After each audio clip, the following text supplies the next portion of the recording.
குறிப்பாக இது போன்ற ஒரு நல்ல நிகழ்வுகளை தேசிய அளவில் நடக்குது அப்படிங்கும்போது இதுக்கான ஒரு நல்ல நிகழ்வை மக்களிடம் கொண்டு செல்கின்ற பணியில் ஈடுபடுகின்ற நம்முடைய பத்திரிகை துறை ஊடகத்துறை சார்ந்தவர்களுக்கு நன்றி.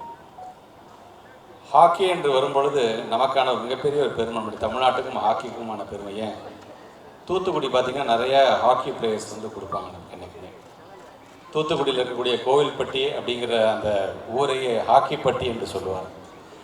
அந்த அளவுக்கு அவ்வளோ பிளேயர்ஸை கொடுத்தது. ஏன் அதே தூத்துக்குடியை சார்ந்த ஊரில் இருக்கக்கூடிய கிரவுண்டில் 1950s ஃபாதர் ஆஃப் ஹாக்கி என்று சொல்லக்கூடிய மேஜர் தயாச்சந்த் அவர்கள் பயிற்சியாளத்துக்கான அந்த இடத்தெல்லாம் போய் பார்த்துட்டு வந்தேன் அப்படிங்கிற ஒரு பெருமை எனக்கு என்றைக்குமே உண்டு. ஸோ அந்த விதத்தில் இங்கே நம்மளுடைய ஸ்டேட்டுக்கு இன்றைக்கி பஞ்சாப்லேருந்து உத்தரகாண்ட்லேருந்து யூபிலேருந்து அந்த பிளேயர்ஸ்லேருந்து விளையாண்டு போகும்போது இந்த ஸ்வீட் மெமரிஸ் நீங்கள் கேரி பண்ணிட்டு போகணும் அப்படிங்க தான் நான் ஆசைப்பட்றேன். Because mostly the Punjab team, I think they won today. Only the history remembers the people, those who dare to win and those who dare to lose. It has no spaces for the spectators or idle critics.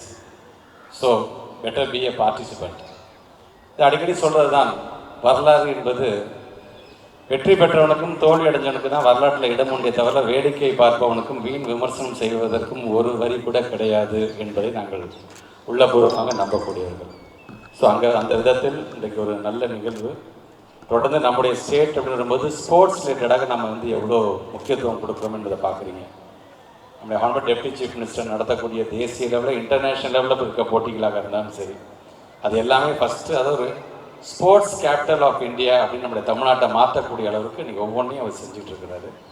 அதுவும் எனக்கான மனோட்டை நான் ரொம்ப பிடிச்சது என்னென்னா, என்னை காட்டிலும் அதிகப்படியாக அரசு பள்ளியை சாதிக்கின்ற பிள்ளைங்களை இன்னும் நம்ம ஊக்கப்படுத்த வேண்டும் என்று அவர் சொல்ல எனக்கு அவ்வளோ ஆசையாக இருக்கும்.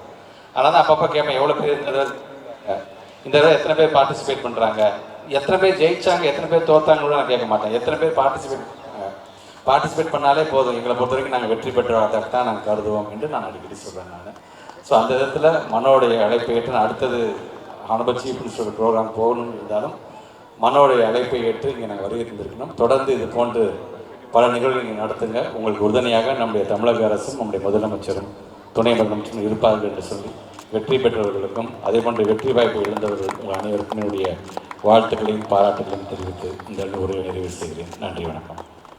செய்திகளை உடனுக்குடன் தெரிந்து கொள்ள கீழ்கண்ட கேபிள் மற்றும் டிடிஹெச் நெட்வொர்க்குகளில் எம்நாடு செய்தி தொலைக்காட்சியை காணுங்கள். பாதகம் செய்பவரை கண்டால் நாம் பயம் கொள்ளலாகாது பாப்பா. மோதி மிதித்து விடு பாப்பா, அவர் முகத்தில் உமிழ்ந்து விடு பாப்பா. அண்மை செய்திகளை உடனுக்குடன் தெரிந்து கொள்ள இணைந்திருங்கள் எம்நாடு தொலைக்காட்சியுடன்.